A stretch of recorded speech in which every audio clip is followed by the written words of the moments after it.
Olá, amigos, estamos aqui mais uma vez e estamos aqui para falar do amor de Deus, da grandeza de Deus, do poder de Deus para as nossas vidas. E hoje nós começamos aqui, pontualmente a nossa escola de discípulos, E vamos para cima porque tem muita coisa para aprender, muita coisa para falar, e nós estamos dividindo da seguinte forma: os primeiros 12 minutos nós estamos fazendo a escola de discípulos. Depois nós estamos fazendo mais 12 minutos escola de finanças e os últimos 12 minutos a escola de casais. Que Deus possa estar abençoando sua vida, sua família. Bom, ontem nós começamos aqui na escola de discípulos a falar sobre a bênção da humildade. Quando nós recebemos de Deus uma direção para uma missão, a primeira coisa que nós temos que ter é humildade. Depois disso, eu falei ontem aqui o seguinte: quem acha que já sabe tudo, perdeu a autoridade para ensinar. Então, se eu quero ensinar alguém, se eu quero falar para alguém, eu tenho que entender que o primeiro passo é a humildade.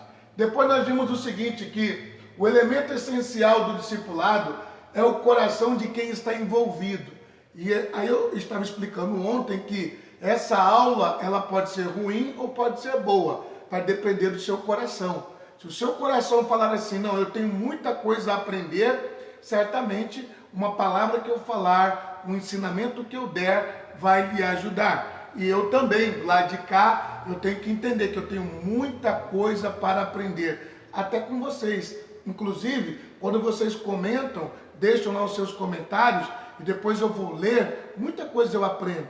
Muitos versículos que eu cito aqui, quando eu vou lá ler os comentários, eu digo, olha, tem esse versículo aqui que eu não estava lembrado, eu falei desse versículo, falei desse outro e tudo mais, ok?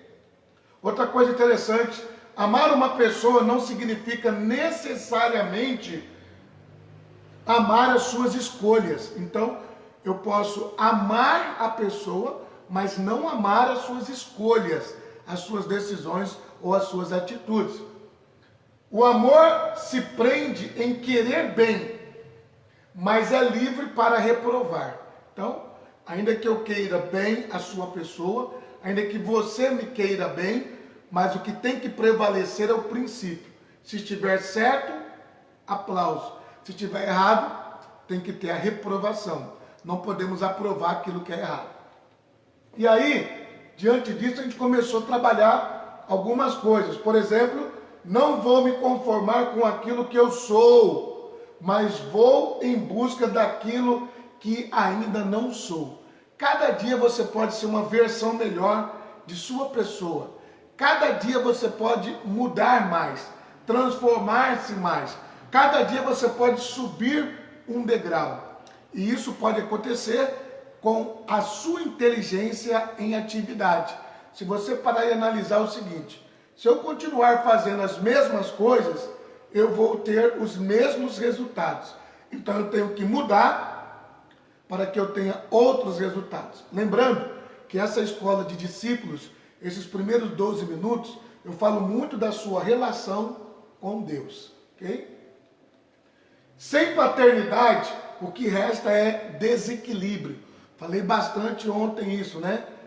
Fisicamente, quem não tem pai tem uma situação mais difícil, mais complicada. E quem tem pai, o pai é ausente, piorou a situação.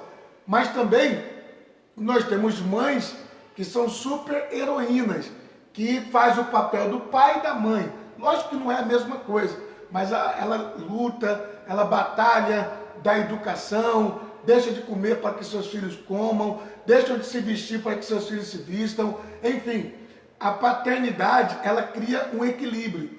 Então, quando não tem um marido, quando não tem um pai, quando não tem a figura masculina, a esposa, a mãe, a viúva, a divorciada, a desquitada, ela tem que se desdobrar para poder cobrir o outro papel. É como se fosse 50% de um lado, 50% do outro. 50% de um lado masculino, 50% do lado feminino. O lado que faltar, o outro vai ter que se desdobrar para poder realizar. E aí, Gênesis 16, versículos de 1 a 4, nós estudamos ontem a história de Abrão, ainda Abrão, depois se tornou Abraão, e de Sarai, depois tornou-se Sara, sobre uma situação que sua patroa, Sarai, fez com sua concubina, ou empregada, ou auxiliadora, ajudadora do lar, uma egípcia chamada Agar, ok? Então vamos tratar hoje sobre a bênção da humildade. Até aqui nós vimos ontem, número 1, a humildade é a essência da bênção. Quer receber a bênção? Seja humilde. Lembrando que aqui eu estou falando não se Abraão errou ou se Sara errou. Eu estou aqui tratando sobre a patroa e a empregada. O que as duas combinaram, ok? Independente se foi certo ou errado, mas o que as duas combinaram e o desfecho dessa combinação que as duas tramaram. Então, a chave da bênção é a humildade. Muitas pessoas querem a bênção. E a chave da bênção é a humildade. Quando você é humilde, você atrai as bênçãos. Então, se você está aí hoje pensando em como crescer, como prosperar, como conseguir a bênção de Deus nessa quarentena, primeiro passo, seja humilde. E aí, enquanto há humildade, há bênção. A palavra humilde significa serva, a palavra serva significa também humilde.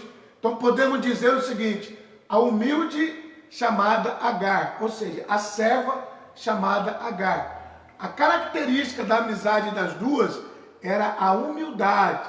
A patroa sentiu confiança na empregada, a ponto de pedir que, lá em Gênesis capítulo 16, do versículo 1 ao 4, que a empregada deitasse com o seu marido, desse a ele um filho, e as duas combinaram o seguinte, eu vou dizer que o filho é meu, eu sei que é seu, mas vou dizer que é meu, vou dar herança para ele, e aí a gente fica todo mundo bem diante da sociedade, e ninguém vai perceber que eu sou estéril, e vão pensar que o filho é meu.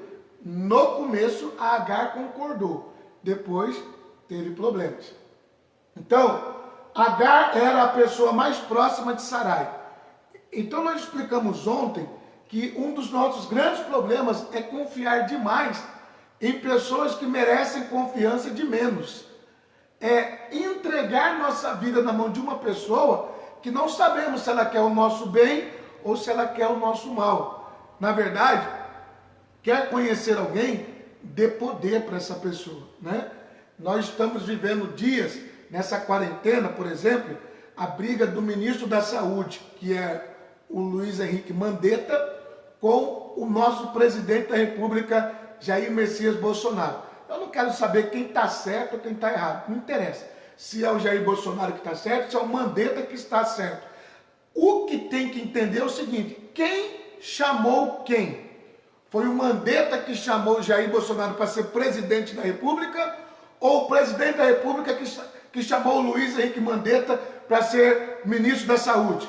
Ah, foi o presidente que chamou o Mandetta, então pronto. Não precisa nem de eu continuar a conversa para você entender quem é que tem que ser fiel a quem. Quem é que tem que manter a humildade. Então, quer conhecer alguém, dê poder para essa pessoa. O que aconteceu com Sarai? Sarai deu poderes para a sua empregada e deu ruim, como diz o outro, né? Então, outra coisa que nós vimos no finalzinho da escola de ontem, humildade abre portas. Humildade gera confiança. Quando você é humilde, todo mundo confia em você. Humildade gera amizade. Você nunca fica sozinho. Todo mundo gosta de andar com quem é humilde. A Agar olhava a dor da sua senhora, até que um dia ela disse, eu posso ter filhos através de Agar, minha melhor amiga. Então, até então, para Sarai, a patroa muito rica, com muito dinheiro, achou que a empregada muito pobre, muito humilde, entenderia a dor dela até o fim.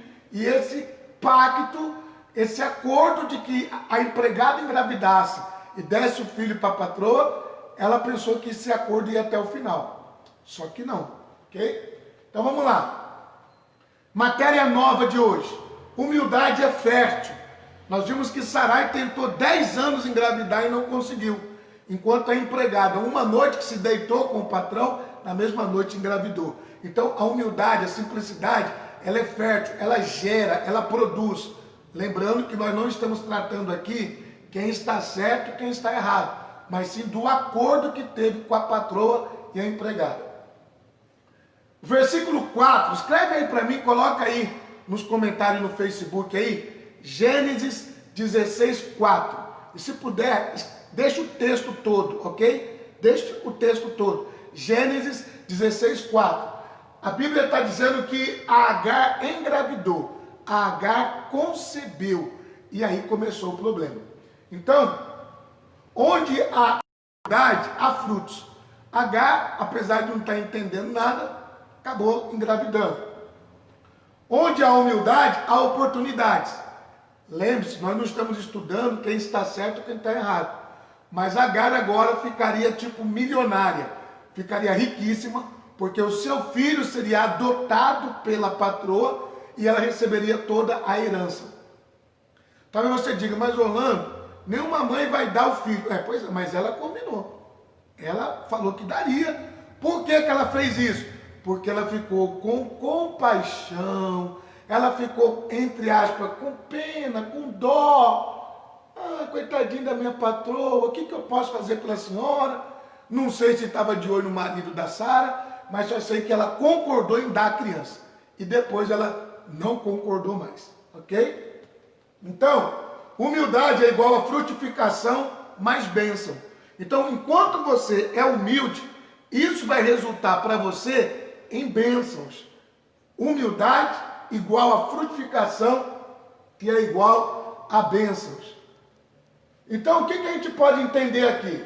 Número 3. Vamos para um assunto novo também. Ontem nós estudamos só um. Hoje eu já te ensinei o 2, que a humildade ela é fértil, ela produz. Então, tudo que você plantar, você colhe. E número 3, a humildade, ela pode dar luz à soberba. A humildade está aqui, acho que não está dando para você ler daí, mas aqui está escrito assim, ó, a humildade pode dar luz à pobreza. Então, o que eu aprendo aqui? O que houve? O que aconteceu? O que a gente pode entender aqui? Gênesis 16, 4 diz que Agar olhava com desprezo para sua patroa. Então, eu vou parar aqui hoje, nessa escola de discípulos, porque daqui um minutinho eu vou começar a escola de finanças. Mas eu só quero deixar esse versículo aqui para você. Agar começou agora a olhar com desprezo para sua patroa. Deixa eu ver se você entendeu. Vamos lá. Deixa eu pegar aqui para terminar essa parte aqui. Escreve para mim aí.